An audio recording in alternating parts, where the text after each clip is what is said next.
Terima kasih pemirsa, masih di Damai Indonesiaku dengan tema yang sangat menarik, rahasia atau amanah atau aib yang itu harus dibuka atau ditutup atau justru dibuka karena demi kebaikan atau kemaslahatan bersama. Nah, kita akan perdalam lagi tema ini. Kami persilakan Ibu Yuli ya untuk mengajukan pertanyaan dan nanti interaksi langsung dengan guru-guru kita Kiai Haji Abdul Wahab atau Kiai Haji Sumarno Syafi'i. Silakan Ibu Yuli.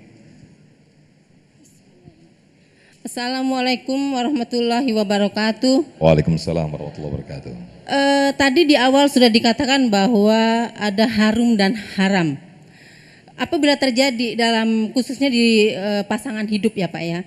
Kalau memang sudah terlanjur kita menceritakan keburukan pasangan kita dengan harapan kita menceritakan ke orang lain tapi dengan harapan untuk mendapatkan solusi.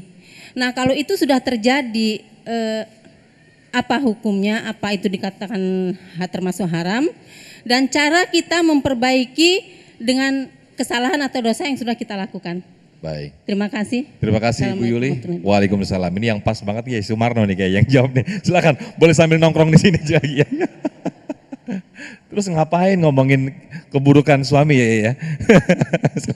Jadi saya bagiannya orang wadon aja. Iya, orang wadon aja deh, dia cocok deh. Bagus kalau ibu masih menyadari kekurangan. Ini kan susah orang menyadari kesalahan. Merasa kadang-kadang kita benar mulu. Kalau ada orang yang begini 1001 sebenarnya. Cuman ibu aja kali. Ini modus kita kadang-kadang di era teknologi. Ada satu media yang disediakan, Facebook. Itu orang curhat saking kebanyakan curhatnya kelebihan. Sampai kekurangan pasangannya disebarin tuh. Anunya begono begini, begono begini begitu. Sampai udah kayak macam begitu. Kemudian kita sadar. Begitu kita sadar bahwa ini adalah perilaku yang tidak baik. Lalu apa? Tadi saya bilang minta maaf. Perkara dia mau maafin atau tidak. Itu urusan dia Bu. Yang penting kita minta maaf. Ngomong baik-baik sama suami kita, juga ngomongnya juga pelan-pelan, apalagi tiduran di kamar, ya ngomong deh tuh pelan-pelan, cari salahnya jangan suami temperamen, yang laki-laki enak, sambil sarapan pagi, kita bilangin tuh sama suami kita ngomong apa yang udah kita lakuin, Pak begini keceplosan, minta maaf, ya.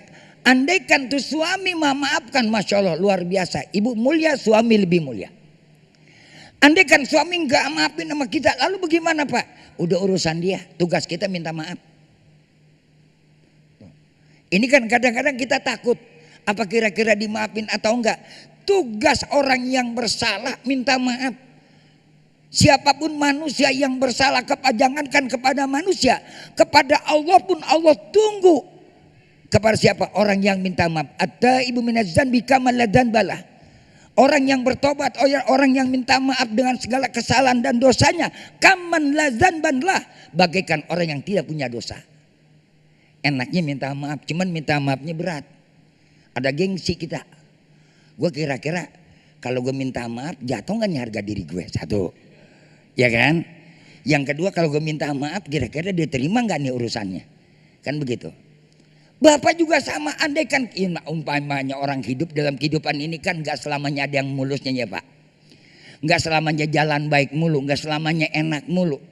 Ibarat piring di dalam rak, pasti ada senggolannya. Ya, pasti ada yang namanya benturannya. Ketika benturan itu terjadi jangan merasa kita paling benar.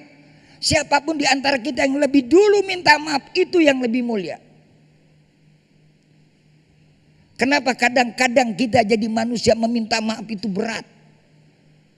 Kenapa beratnya? Karena ada satu tadi, ada gengsi, kalla innal insana layatghu, apalagi merasa dirinya kalau udah paling hebat, merasa dirinya udah paling benar, merasa dirinya udah paling tinggi, udah paling segala-galanya.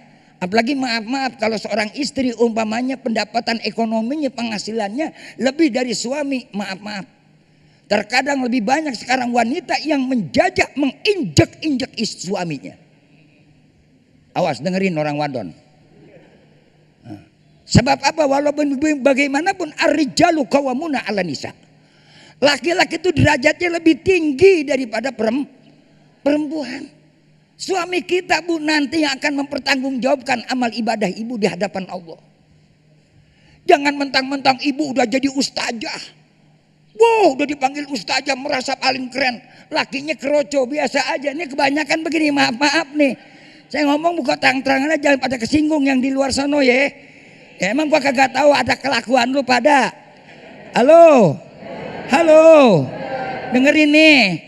Nih kadang-kadang yang begini nih pada lupa daratan, merasa lebih pinter, merasa lebih tinggi. Akhirnya apa? Suaminya diinjak-injak, suaminya nggak dihargai. Lagi suaminya juga diam aja kayak begitu, dayus Pak. Dengerin.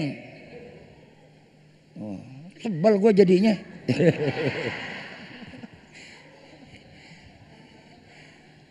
Jangan kayak gitu kita. Walaupun ibu lebih kaya, lebih pinter, lebih segala-galanya, suami tetap kita harus hargai. Bapak juga jangan merasa minder. Walaupun bapak lebih rendah, lebih jelek, lebih kurang segala-galanya, tetap ar-rijalu qawwamuna alan nisa. Jangan tampakkan kekurangan di hadapan istri. Walaupun kita kurang, jangan tunjukkan kekurangan kita. Istri pun demikian. Walaupun kita lebih di hadapan suami, jangan merasa kita paling segala-galanya di hadapan suami. Next time see you again. Gak masalahnya ini suami Ibu Yuli ada nggak di sini Bu? Ada sih, ada. Kalau ada sekalian maaf-maafan di sini ya. Baik, terima kasih Ibu Yuli atas pertanyaannya. Yai Sumarno terima kasih atas jawabannya.